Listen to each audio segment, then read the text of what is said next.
Welcome to Senior Moments. I'm Tommy Ellison. You know, I forget names, car keys, and what I came in the room for, but somehow I remember the 60s with crystal clear clarity. What you are about to hear is evidence of a misspent youth, and believe me, I've got some stories. Let's go.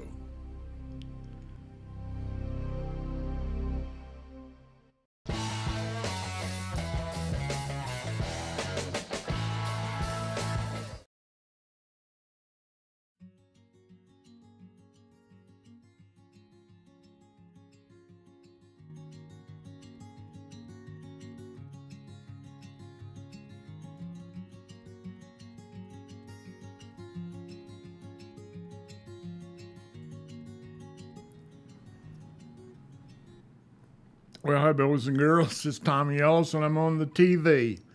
As we say down south, I'm on the TV. And this is Senior Moments. And it is, what is today? June the 28th,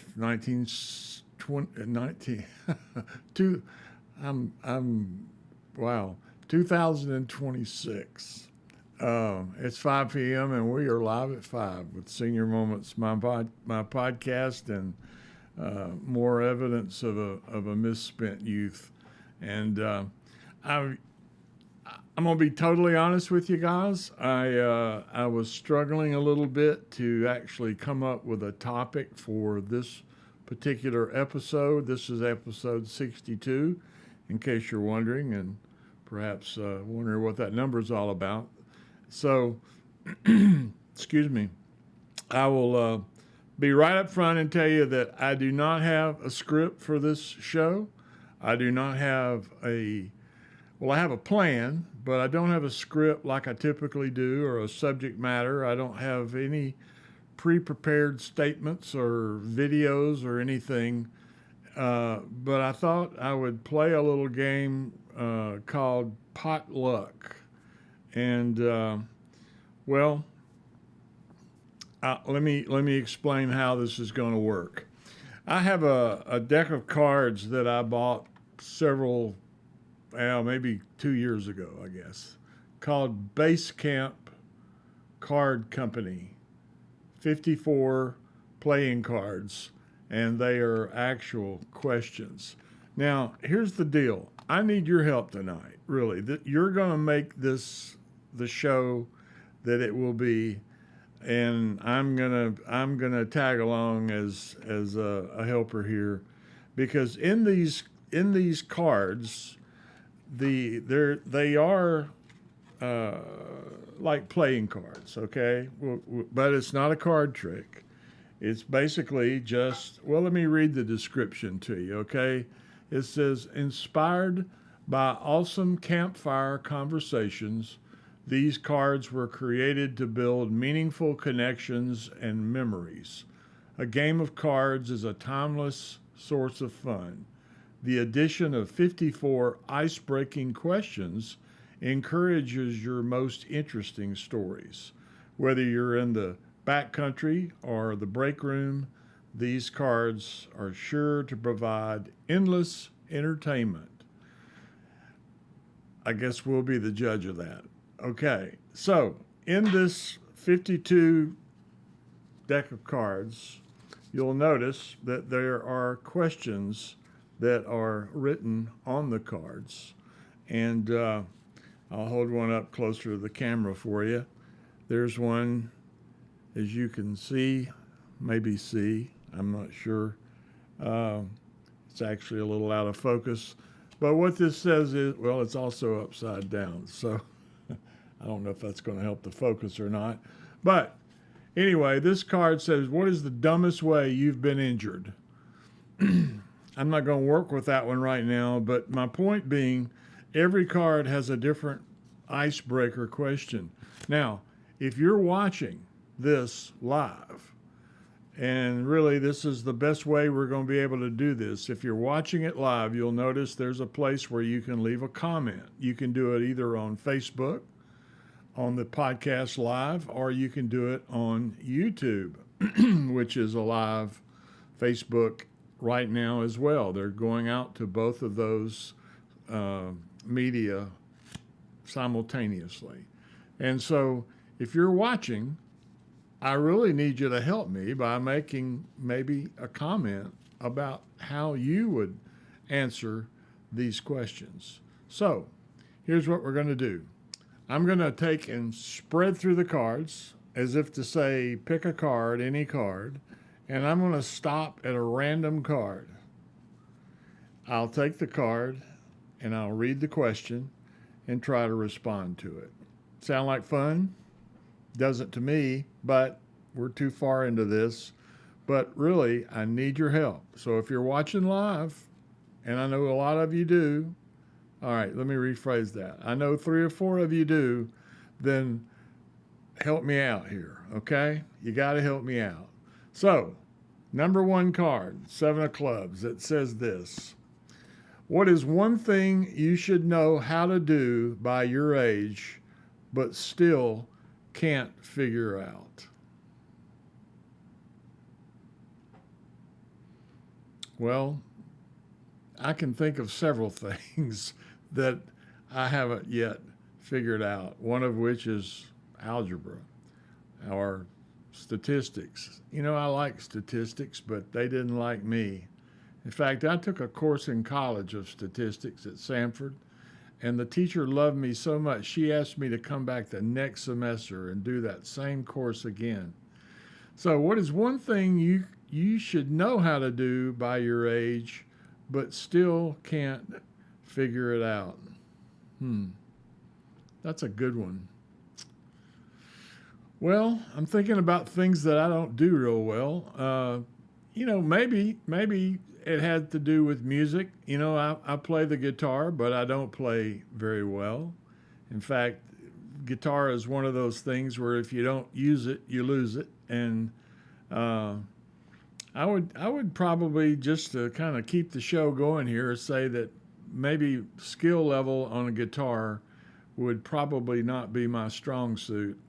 And as long as I've been playing since I was in high school, I probably should be better. So I guess I haven't figured it out completely. Is anybody out there going to comment on that? 3, 4 words? I got 1 like out there. I know that. I see that. But all right, we'll keep going. All right, here we go. Next card. A random selection. How about that one right there? All right, here we go. This one says, what's your pet peeve? What makes you really angry? Wow, again, so many pet peeves and so little time. What's your pet peeve and what makes you really angry? Well, I try not to be really angry, but probably the thing that makes me the most angry are other people driving on the interstate, or maybe even the roundabouts that we seem to be having more and more of. They're like these roundabouts, they're building them all over the place. We've got 3 or 4 in my neighborhood out here in McCalla. And, people just don't know how to negotiate them. And so I guess the answer to that question would probably be, I'll tell you what I told my pastor once. I think I could be a pretty decent Christian if I didn't have to drive on the interstate. So that's probably how I would answer that question. And we have a response here from Roger H. Not sure who this is. Oh, Roger Hatton, I bet is that who. He says, slow drivers in the left lane. Yep. I've been guilty of that on occasion. There's a place between Bessemer and Fairfield on the interstate that if you drive in the right lane, you're going to just crazy kill your car because of all the potholes and stuff. So I do drive in the left lane there, but yeah, Roger, I get it. But thank you for your comment. I appreciate you playing BASECAMP. Here we go. We'll do it again. And by the way, Roger, what did you care to answer that first one? What is one thing you should know how to do by your age but still can't figure it out? Now be honest. Can you answer that one? I'll be waiting. All right. Okay. Did I pick one? I can't remember if I picked that one.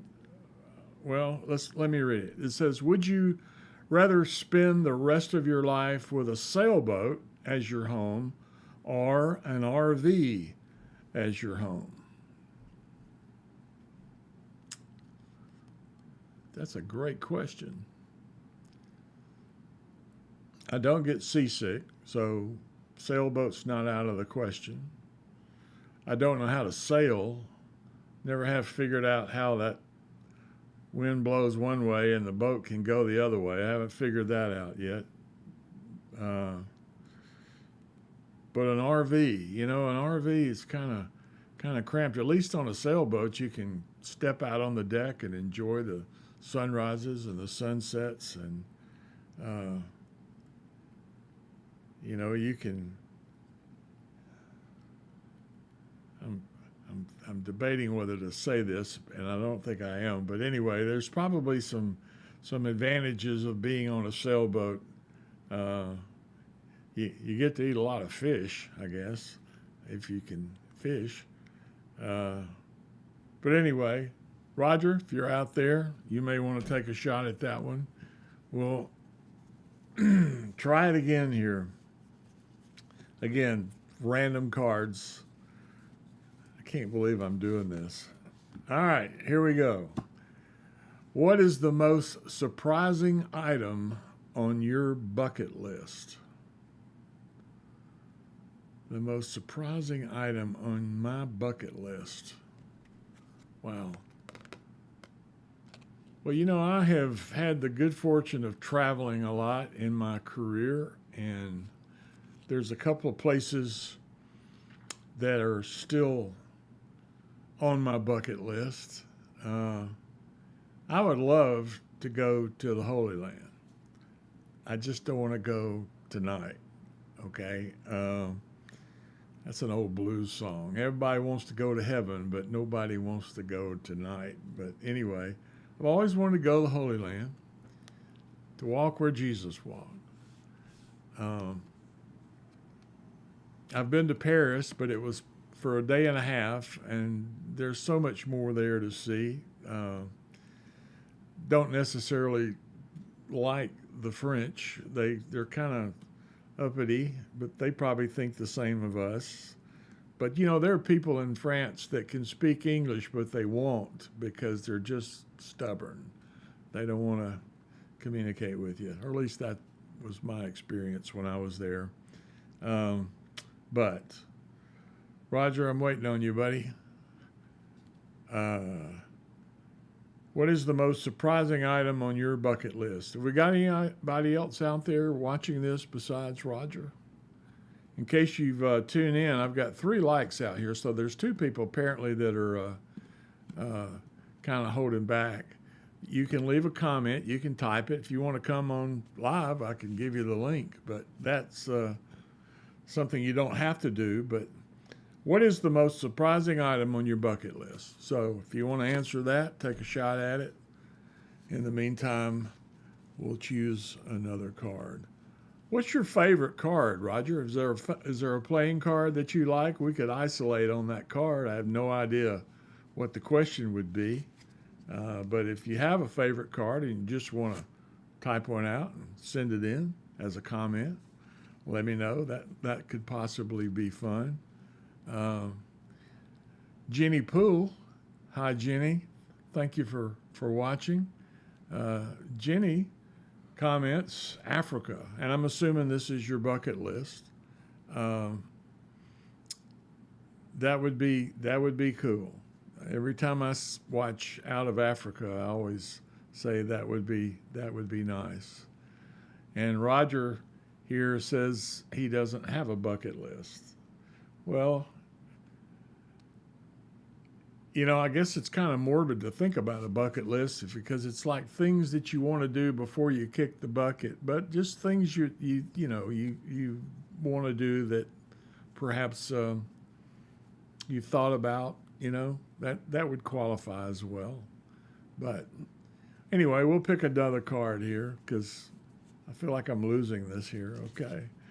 All right, here's the next card. It's the Jack of Clubs. And the Jack of Clubs asks the question, what is something you will never do again? Wow. Something I would never do again.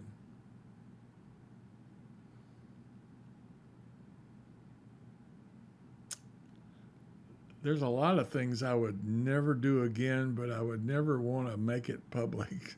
So we got a reply here. Jenny says, get divorced. That would be one of mine too, Jenny. One of mine as well. That was no fun. Jim Tenney has tuned in here. He's watching live. Jim's a friend from church. And I'm assuming this is bucket lists for Jim. He wants to go to Fenway Park in Boston. That's a good one, Jim. I had the luxury one night of going to Fenway. I had a friend up there who actually was a regional sales manager for the company I worked for, and I went up and worked with him. It's been several years ago, and he was an ex-athletic director from Boston, Bentley College in Boston. He was AD there for like 40 years. His name was Al Shields, great guy. But Al knew everybody in New England that was anybody in athletics. And he asked me one night while we were there, he said, you want to go to dinner and go to a baseball game? And I said, sure, where are we going? I thought we were going to a college game. He said, we'll go to Fenway. And I said, have you got tickets? And he said, no, but I can get them. So we ate and we went over to the park, and we're standing around waiting. And I said, Jim or Al, are we going to go in anytime soon? Because I'm looking at my watch thinking they were going to throw out the first pitch, momentarily. And he said, no, I got to wait just a few more minutes. And I didn't have no idea what he was waiting on because we'd already eaten. We'd already made the bathroom trip. Everything seemed to be cool. And he said, the guy at the ticket booth can't give me a will call ticket that's unclaimed until a certain amount of time. And so that was his contact to get in. And so he gave us 2 tickets, and we had great seats there at Fenway. And it was a real treat. Although I did notice this, Boston fans can be vicious. And I don't remember who they were playing. It wasn't the Yankees. I remember that because I thought to myself, boy, they'd really be bad if the Yankees were here. But they're vicious. And they were vicious to their own players, just ragging them out because of mistakes being made, blah, blah, blah. So a couple more bucket list items here. Susan Holloway says, go to Disney. Now, Susan, which Disney are you talking about? Disneyland? Disney World? Japan? Anaheim? Orlando? Which one are you talking about? Let us know that. And Roger Hatton comments and says, I'm assuming, Roger, that this is not on your bucket list. This is perhaps one of the items that you would never do again, and that's get married. Am I right about that? Susan comes back and says it's Disney World. Now, that's the one in Orlando, I believe. Yeah. So, guys, y'all are doing good. I didn't really expect to get all these comments, so y'all are helping out here. Let's pull another card. How about that one right there? The 6 of clubs. And the 6 of clubs says, if you are able to live to the age of 90 and retain either the mind or body of a 30-year-old, for the last 60 years of your life, which would you choose? I'm assuming the question is, would you retain your mind or your body of a 30-year-old? That's the choice, mind or body. Mind or body. You're 90 years old, but you have a choice between the mind or the body of a 30-year-old. Which would you choose? Well, I would have to go with the mind, I think. Because, well, there's several reasons, but I don't know about you guys, and I'm looking at this list. There's a few of you here that are probably close to my age, if not right on it, and I don't know if you've noticed it or not, but my short-term memory is terrible. Susan says both. You can't have it. You can't have your cake and eat it too, Susan. You know that. So you got to choose mind or body. But do you ever walk into a room to get something, and when you get there, you forget what you were looking for? I laugh. I tell a joke in my magic show about my wife giving me a senior GPS. A senior GPS. It not only tells you how to get to where you're going, it reminds you of why you were going to begin with. That's a senior GPS. Or have you ever looked for your glasses and discovered them on the top of your head? I have. So that's probably why I would go with my mind. Jenny agrees. Got to hang on to that mind. Susan says both, so we know about that. And Jenny said both would be nice. Well, come on, guys. You can't have it both ways. You got to make a choice. So, and why? And why would you, just a short blurb, why would you pick one over the other?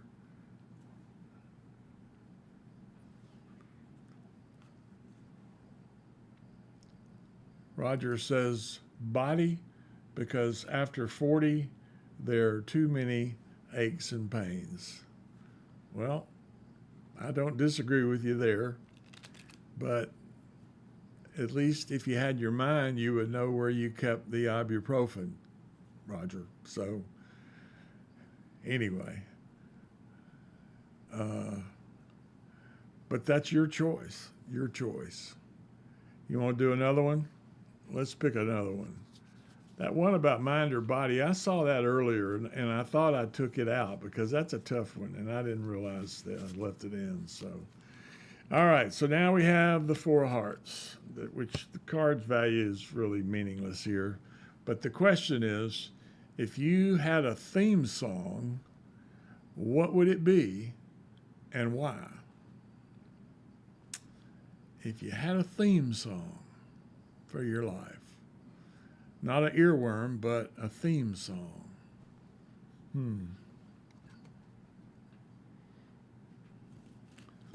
Need some help on this one, guys. I don't know. Is a theme song like a favorite song that you just kind of use all the time? I have a favorite movie. Well, it's not a favorite movie, but it's one I like, and I've watched it probably 24 times. It's Young Frankenstein, because I love that scene where the Frankenstein monster and Dr. Frankenstein, Frankenstein, he called it. What was that guy's name that played that? He was with Richard Pryor, and he was really fun. God, he was married to Gilda Radner. You see what I'm talking about? Mind, short-term memory. I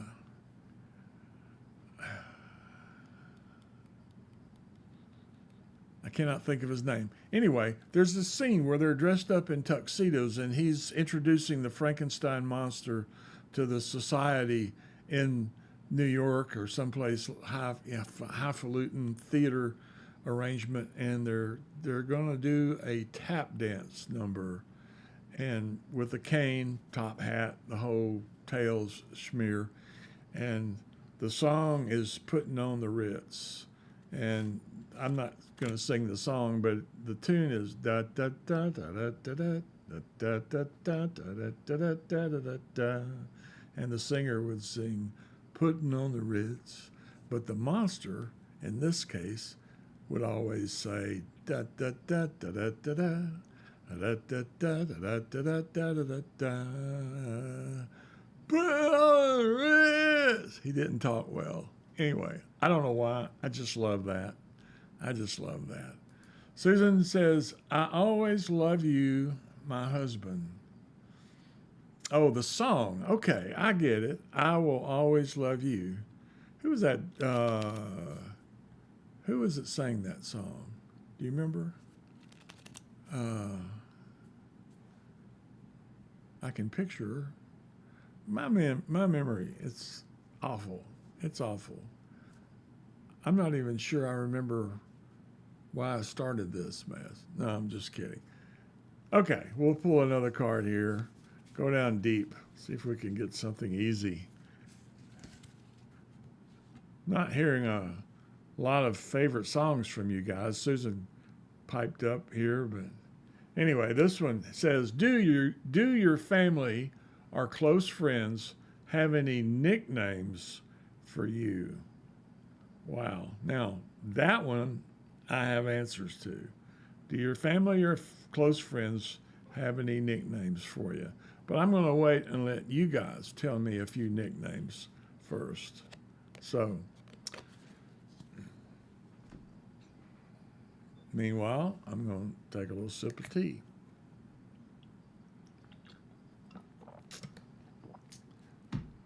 Waiting on your answers. I hope you haven't left me. Do your family or close friends have any nicknames for you? I guess a lot would depend on what age, because I had nicknames when I was little.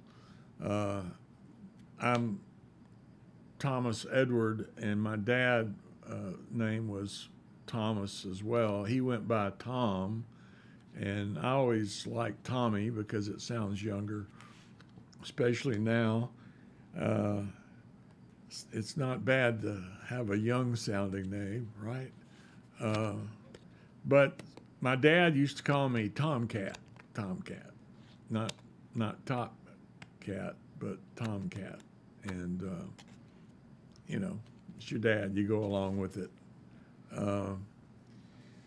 When I got to college, I had a few, and I'm not sure where they came from, but my last name is Ellison, and actually before I got to college, Tommy Gilbert at Fairfield called me Big Ellie, which kind of rhymes with Big Belly, so I never really knew exactly what he was calling me, but Big Ellie was his nickname for me. But when I got to college, my coach there at Samford, I don't know, it was something about my stance when I was taking as a defensive end. He called me Torpedo Tail or Torp. I don't know. I don't even begin to guess here. Got a new visitor here. Willie, welcome to the show. I don't know if you've been watching or not, but we're playing a little game called BASECAMP, and I'm asking questions, random questions, crazy questions. Some of these are hard questions. And the one we're working on right now asks the question, does your family or close friends have any nicknames for you? Now, I'm going to be honest with you, Willie, I never knew you as Willie in high school. That I don't remember that. And I guess, was that a name that you picked up there and I was just under a rock? Or was that something that came later? I don't know. You can share that with us. Leave a comment. Roger says, my dad used to call me Wimpy from the cartoon. I loved hamburgers. Yep, old Popeye cartoons. Wimpy and Brutus. And you remember the original Brutus or Bluto, the big guy that always picked on Popeye. His original first name that I remember was Bluto. And then somehow or another they got modernized a little bit, and Brutus was the big dude's name. And Olive Oil, if you remember her. And Willie chimes in here, said his name was Danny in high school, and that's the name I remembered you by, Danny. So where did Willie come from? And I got a little help here from Tom Collins. He said it was Gene Wilder in Young Frankenstein, and you're absolutely right, Tom. I don't know why I couldn't remember that, but really, really, really funny guy. Him and his wife Gilda Radner were funny people. Funny people. Well, guys, we're not getting any answers here on some of these. Your family, your friends, Danny. I know your nickname is Willie Bice. By the way, buddy, I hope you're feeling better. I hope things are progressing with you. I know you've been ill here lately. Tom, good to see you. I don't know that I've ever seen you comment before, at least not live, but welcome to the show. And you're always welcome to jump in. If you just now coming in, there was a little game we're playing here with some questions being asked. And I hate to be redundant repeating that, but I don't know who came in when. So Willie's jumped back in here. He says, no, there was 5 Dannys at work, and they started calling out paychecks, Bice, Willie D. Bice, Willie D. So that would explain where that nickname come from, I guess. And Willie also says he's doing great. Well, that's good to hear, man. I'm glad to hear that. Jenny Poole comments and says her favorite song would be Rod Stewart's You're in My Heart. You're in My Heart. So, I'm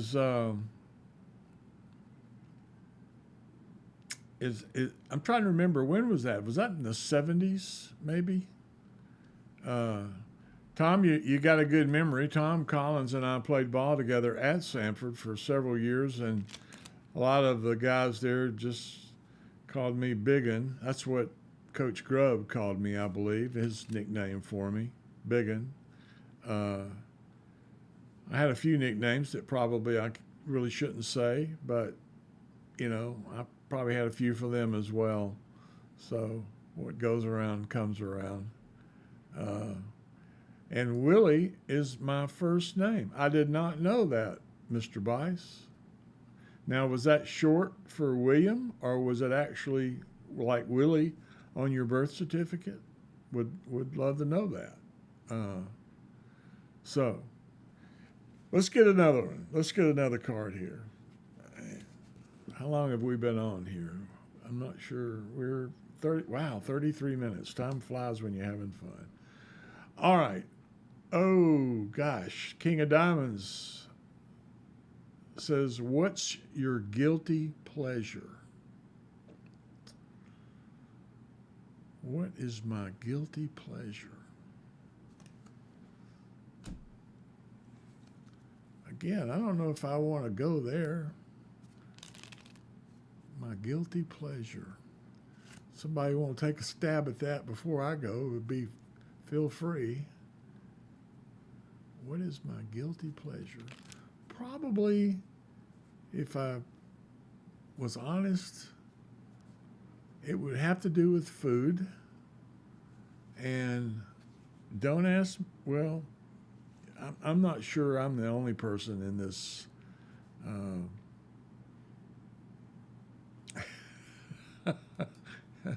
Jenny says, nope. Jenny, I'm not really sure which question you're answering with that, but I suspect it's guilty pleasure. And you're saying, nope, you're not going to answer that. But if I'm wrong, You correct me, okay? Uh, but I love vanilla ice cream. There's nothing like sitting down with a big spoon and a gallon of Bluebell vanilla ice cream. And I won't tell you that I've eaten the whole thing at once, but maybe once or twice.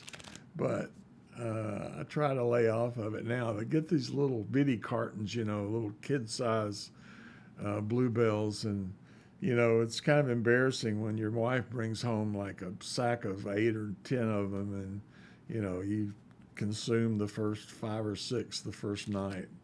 Uh, so Roger also says no. Are you guys talking about guilty pleasure?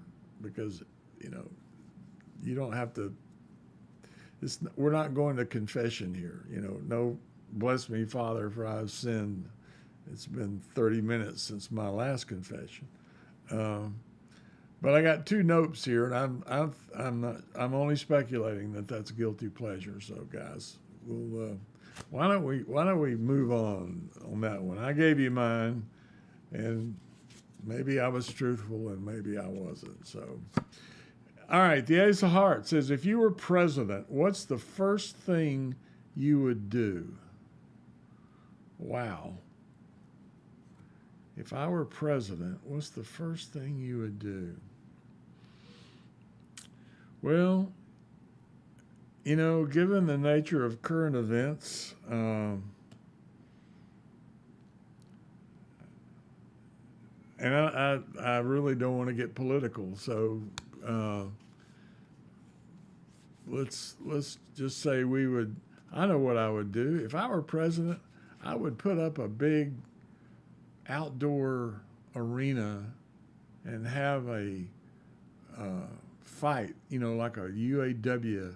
Is that a union or a fight league? I can't remember. Oh, wait a minute. They've already done that. President Trump did that just last week. Um, well, if I were president, I know I could clean out the reflect. No, that's the reflecting pool's already been done. Uh, But Mr. Bice says if he were president, he would give Social Security a big pay raise. And Jenny says, amen to that, Willie. Isn't that for sure?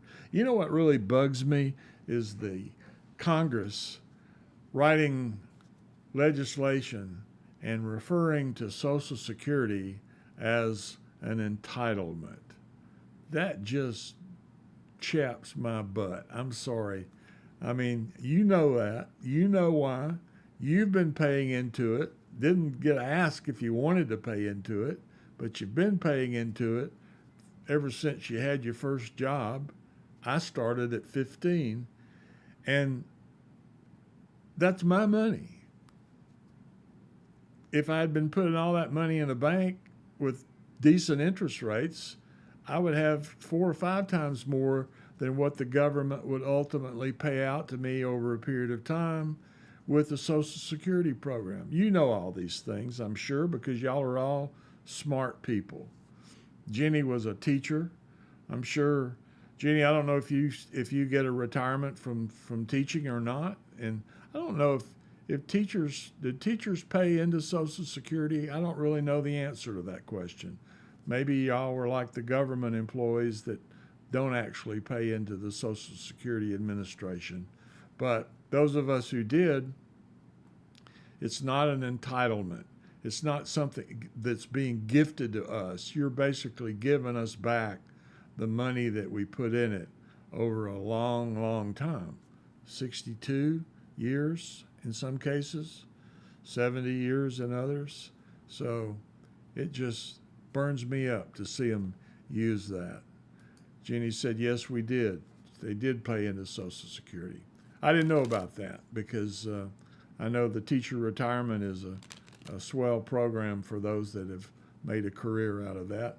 And by the way, thank you for your service, I guess you would say, in public education, because I know it probably wasn't as easy in the latter years as it was back when. I don't admire teachers. I admire their courage, but I don't admire the situations that many of them are faced with these days, and the respect or perhaps lack of respect that some students fail to give their teachers. You know, I can remember my dad telling me one time that if I acted up in school, that he would take me to school and pull my pants down and whip me right in front of the class. And I was in high school. And you know what? I always thought that was a little bit of a stretch until my mom told me that his son by his first wife, so Carl would have been my, half brother, stole a bicycle. This was in Fairfield. Stole the bicycle. And my dad was a policeman in Fairfield at the time. And he took him up to the school and whipped him right in front of, I don't know about pulling his pants down, but he whipped him right there in front of the class. And I guess there was a lot of people in that class going, but that's a true story. So, let's see. Roger says, I'm a federal retired employee, and we also paid into Social Security. Federal employees began paying into Social Security in 1986. So I learned something. I knew there was a time when they didn't, but I was not aware that you guys were paying into that. I guess when they started getting concerned about the money that they were borrowing from running out and spending on other things, that perhaps they started pressing you guys to get involved and coughing up for yours. Let's do one more of these. Let's do one more. We've been on almost 42 minutes here, so I don't want to keep you. I know you got other things to do. But the Five of Hearts, what food do you hate? What food do you hate? And that's easy for me, liver and onions. I cannot eat liver and onions. I gag when I try to swallow liver and onions. What about you guys? What's your least favorite food? Excuse me, one that you hate. I'll tell you another story. My mother, I may have told this story before, I don't know, but my mom, I was raised Catholic, and she was a very devout Catholic. Got a few, liver. Don't worry about the onions, right? Just liver. You're right. I didn't mind the onions. That's not what made me gag. But anyway, to my story, my mother, being a good Catholic, back in the day, Catholics could not eat meat on Friday. That was part of the ritual of being a Roman Catholic. You can't eat meat on Friday. So you would typically eat grilled cheese sandwiches. At school, we had an endless supply of fish sticks, tater tots. All those were on Friday, and I liked those. They were great. I love fish sticks, no problem. But when I got home, my mother was always frying salmon croquettes. Salmon croquettes. And it had a lot of onion in it and some other green things that I didn't recognize. But she would be making salmon croquettes for dinner. And we had salmon croquettes every Friday night. And I used to beg. I say, Mom, can we not just have fish sticks maybe one Friday night out of the month? Just give us a little variety, a little texture in our menu here. And no deal. More and more salmon croquettes. So one night, I'm sitting at the table, and I'm just kind of chopping it up and pushing it around and making it look like maybe I was eating part of it. Meanwhile, I was eating the other things on the plate. But I had this little bit of leftover salmon croquettes that I was trying to gag down.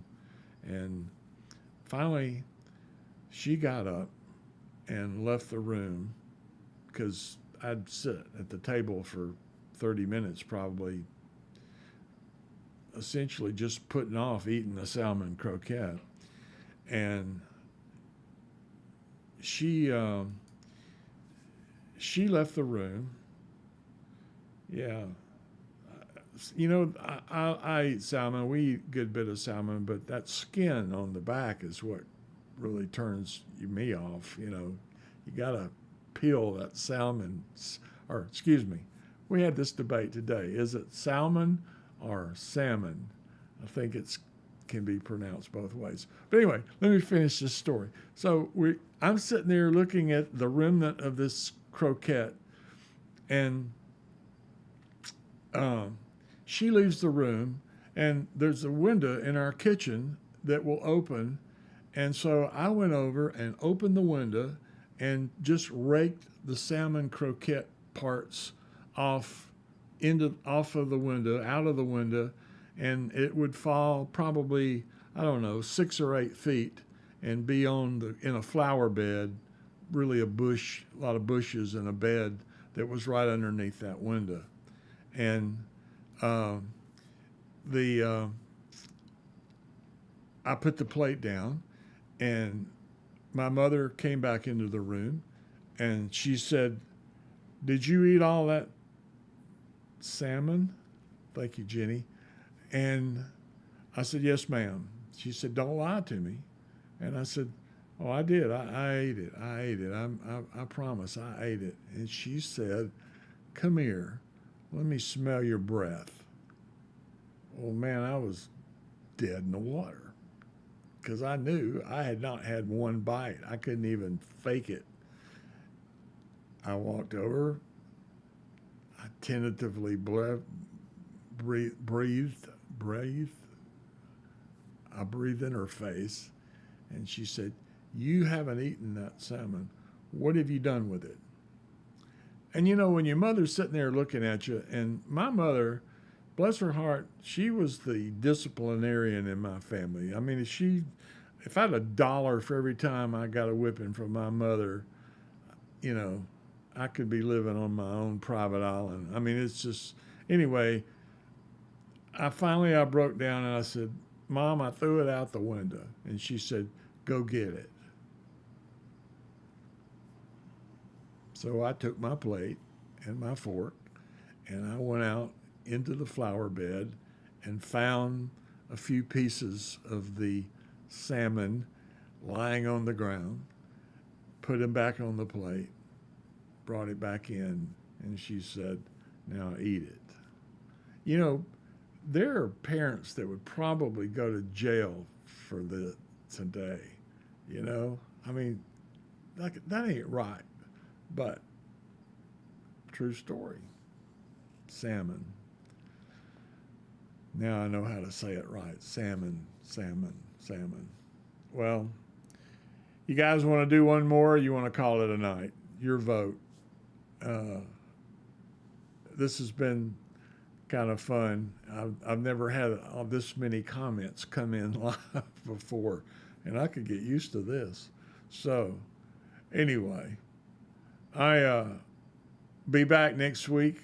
The 4th of July coming up this coming Saturday, I believe it is. And don't, salmon, Jenny says, "My daughter taught me that." Well, bless her heart. Apparently she must like it because she knows how to pronounce it, I guess. But if you guys are out and about, tonight out at Pleasant Ridge Methodist, which is not my church, but it's right here on Exit 1. They do a big fireworks show on about 8:30, right about sunset. And man, that's not even fair, Roger. I wish I'd known you when I was trying to eat all those, but nevertheless. But if in final words here, just want to say, if you're shooting fireworks, be sure and light the fuse, and don't light it while it's in your hand like us crazy people did when we were kids. We used to, I don't know about you guys, but we used to take, you remember lady fingers, the little bitty tiny firecrackers? We would actually light them and let them go off in our hand because we knew it wasn't, a massive explosion. You wouldn't want to do that with the longer ones, or certainly the big guys, the cherry bombs and the M80s and what they call the silver salutes, I think. Now, why is it I can remember those things in detail, and yet I couldn't remember Gene Wilder's name? Memory is a funny thing. It's a funny thing. You know, I read an article in a magazine not too long ago that said if you think you have dementia, you don't, because if you think you have it, people that have dementia don't know they have it, and so if you think you have it, your mind is still working. So you don't have it, and I don't know if it's true or not. And to be honest with you, I forgot where I read that article, so I can't go back and get it and reread it. But nevertheless, guys, I appreciate you being with me tonight here on Senior Moments, and I love all of you. I hope you have a great week coming up and a great 4th. Be careful. A lot of folks going to be on the highway, and if you're traveling, make sure you buckle up that seat belt and come back safe. And remember, the Lord loves you, and I do too, and we will see you soon. Take a quick listen to this guy. He's going to give you some information. It's all about that like and ring the bell and do all that stuff. So, you know, when you do a YouTube video, it's obligatory that you play this video. So I'll put it on now. You guys have a great night. We'll talk to you soon. Take care. Thanks for playing and commenting, and come back and see me. Okay? Deal. Bye. Well, hey, thanks for spending a few minutes with me on Senior Moments. If you enjoyed the ride, be sure and tap that like button, subscribe to the channel, and hit the bell so you don't miss the next one. I'll be back soon with more stories from a misspent youth, and maybe some of yours too.